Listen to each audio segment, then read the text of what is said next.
si BBM sa pwesto. Kasi wala tayong nakikita pagbabago o pagtutuloy ng pagbabago na nasimulan ni dating Pangulong Rodrigo Duterte. Tama! Wala ang rason kung bakit natin siya binoto. Pero ma'am, kahit man napalayas natin ang adik na presidente natin, hindi natin mapapabalik si dating Pangulong Rodrigo Duterte. So dalawang bagay po yun, ma'am. Kailangan natin mapadismiss ang kaso ni Pangulong Duterte at mapabalik siya sa Pilipinas. At iba po yung bagay na meron tayong galit at meron tayong kagustuhan na palayasin o patalsikin ang ating presidente ngayon. Kaya po nauna ang aking sinasabi kanina about sa ICC at sa kaso ni President Duterte dahil gusto ko marinig ng ICC mula sa atin ano yung ginagawa nila sa kababayan natin. Kinuha nila, binigay siya ni BBM sa ICC. Pero hindi makukuha pabalik ni BBM si dating Pangulong Rodrigo Duterte.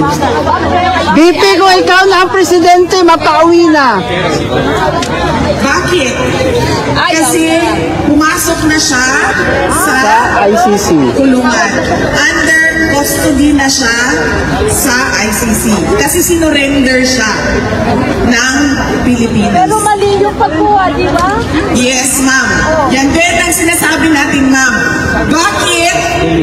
Tulad ng sinabi ko, nagtanong si ma'am, ano pa magagawa namin? Tanungin niyo ang Dutch government. Bakit kayo sumali sa pagkidnap? Bakit kayo sumali sa extraordinary rendition kay dating Pangulong Duterte? At ganun din ang ICC. Punuin ba na sila? Sabi nila, sila ay para sa human rights, sila ay para sa democracy, liberty, freedom. Pero, nakita natin, di ba? Ano ginawa nila? Tinanggap nila with open arms ang taong kinidnap sa sariling bayan. Para magkapera sila. Dapat din na sila. Isa sariling mantika mga Pilipino. Wala na po sila. Bayad na sila. Yes, ma'am. Pero, merong interim release na pwede sabihin ang Pilipinas na ibigay niya sa amin dito habang kayo ay nagtatraya na nagkakaso. At kami, ang maninigurado, na a-attend siya sa kanyang hearing. Napupunta siya sa mga lahat ng patawag ninyo. At hindi siya mawawala. Ba't di nila na ginagawa? Yes, ma'am. Dinagdagan sila yung bayad sa ICC. Dinagdagan nila yung bayad sa ICC. Wala na yung na yan.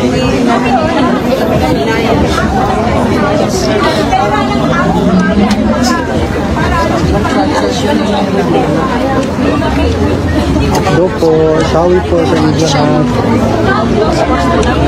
Yes, ma'am. Kasi gusto nila tumulong o mag-cooperate. Bakit? Ang tanong po ay bakit ginagastusan ng gobyerno ng Pilipinas ang mga peking witnesses dito sa kaso sa ICC? Kasi, ma'am, gusto nilang mag-cooperate. Gusto nilang mag-cooperate sa ICC case. Kasi sabi ko nga sa inyo kanina, nagkagamitan sila. In collusion. Kayo ICC, wala na kayong kaso, bibigyan namin kayo ng kaso. Ito, kalaban namin sa politika, na natatalo kami sa politika, ibibigay namin sa inyo. At sa inyo na yan, ikulong nyo na yan para hindi na siya makabalik sa bansa.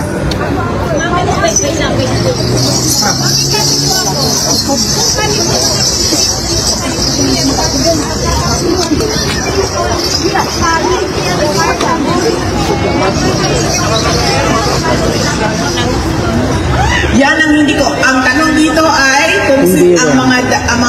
sino daw na nasa Europe ay magpetisyon sa European Parliament. Magkakaroon ba ito ng impact sa kaso ni dating Pangulong Rodrigo Duterte? Hindi ko po masagot yan, ma'am, pero wala pong mawawala sa atin kung gagawin natin yan. Sabay-sabay tayong lahat, kahit hindi mga citizen ng Europe, ng mga Pilipino, sabay-sabay tayong lahat at iakyat natin sa European Parliament.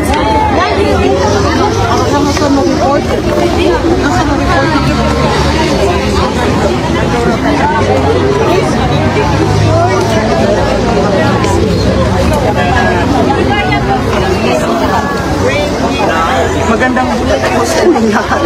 Nandito pala sa Spilling Vlogger, shout out po sa mga ka-SDS natin. Magandang buwan sa inyo. Mayroon po interaction mula sa mga ating mga kababayan. European leaders po sa Gagawin natin yan, ma'am. Mayroon naman po sa amin dito na nag-iisa kung ano yung mga suggestions ninyo ang gagawin natin yan. Yes, sir. Kakamawit yan. Last time ginanap natin ang Wala akong dalang ano eh. dito lang po ay Nakuha na ko siya dito sa isa. Yung pang-upload. Sabi na actually hindi naman sa leader si BBM. Pero sa akin lang, ma'am, Tawat na, init na. at ito, opinion ko lang, dahil marami talaga ang nagsasabi na weak leader siya. Hindi siya weak leader, ma'am. Nagkukunwari lang siya mabait. Yes, yes. Nagkukunwari siya ng mabait. Gusto niya ipakita sa lahat ng mga tao na mabait ako. Pero, dahil presidente ka, magagaling pa rin sa iyo ang utos. Dahil lahat yan, ma'am, alam ko na yan. Alam ko ang trabaho sa gobyerno. Lahat yan magtatanong. May approval ba ito ni Inday Sara? Hindi gagalaw yan kung walang approval yan ng ulo. Kaya, hindi siya weak leader para sa akin. At basa ko sa kanya, gusto niyang ipakita na mabait siya na Marcos. Hindi siya tulad noong kanyang tatay. Hindi siya yung Marcos na diktador. Ang kanya ay low-key ang kanyang gusto i-project sa ating lahat. Kung nakikita nyo, lagi niya sinasabi, wala naman akong problema kay Inday Sara. Pwede naman naming pag-usapan yan. Pero, noong nag-uusap pa kami, ano ba ang ano niya? Ano ba yung sinabi niya sa akin? Wala. Nagtanong siya sa akin. Ano ba ang mga projects? Sinabi ko sa kanya, may nangyari ba? Wala. Tapos na itong administrasyon na ito. Midterm na sila. 3 taon na ang lumipas, pero wala pa rin tayong nakita. Kulang na ang 3 taon para sila ay gumawa na big ticket projects o malalaking development projects para sa ikauunlad ng bansa. Dahil gaano ba katagal gumawa ng project? 9 years. 6 years lang ang termino ng presidente. Kaya kinakailangan ang continuity. Dahil kailangan mo isunod, ituloy yung ginawa nauna o nakaraang presidente. At yun ang sinabi na sa atin lahat. Sabi niya, continuity at unity. Pero dahil low-key, kunwaring mabait ako na tao, ganon ang kanyang pinapakita sa atin lahat.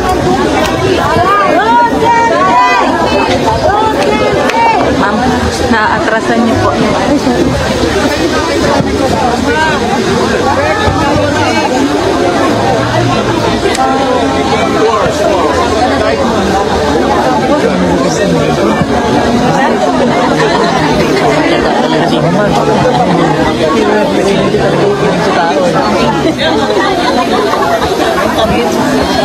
ay sorry sis, nakabulong. Sorry na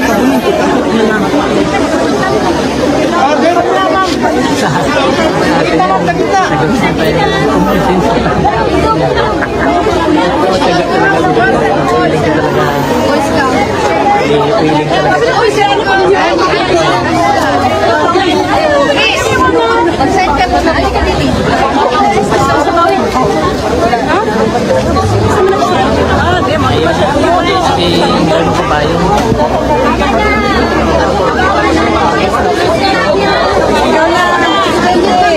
Ang tanong dito ay bakit hindi masabi ni Senator Amy Marcos na ang kapatid niya, si President Marcos, ang nagpadala kay Pangulong Duterte dito sa Lagig.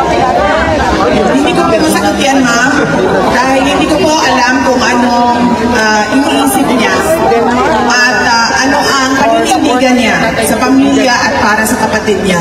Dahil hindi namin pinag-uusapan ang kapatid niya dahil alam niya galit ako. Kaya hindi namin pinag-uusapan si Pangulo Bongbong Marcos. Shout out po sa ating mga kababayan na sumusuporta ng ating dating Pangulong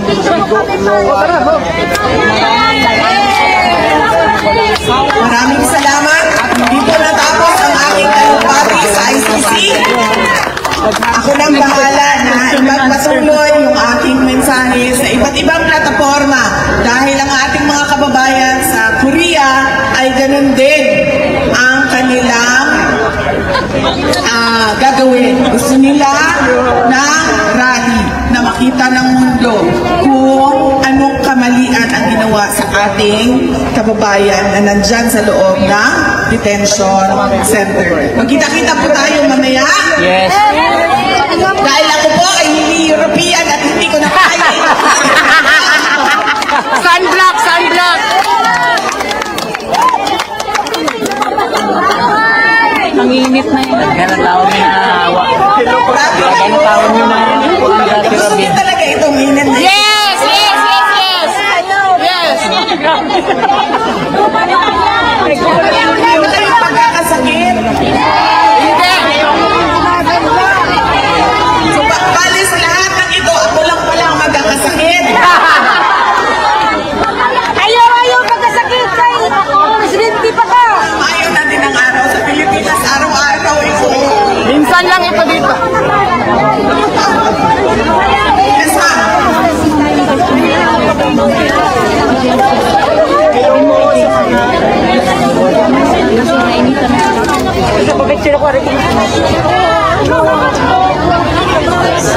may tayo para may silaw. Wala na kayo stock na sa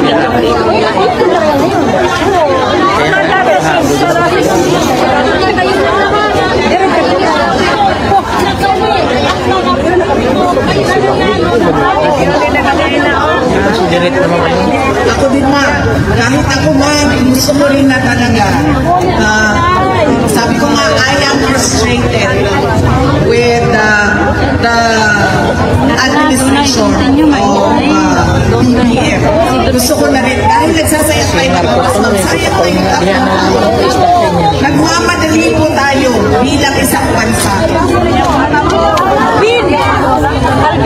Nagpapasalamat ako sa inyong lahat, sa inyong suporta at sa ating pagkikita yung umaga na ito.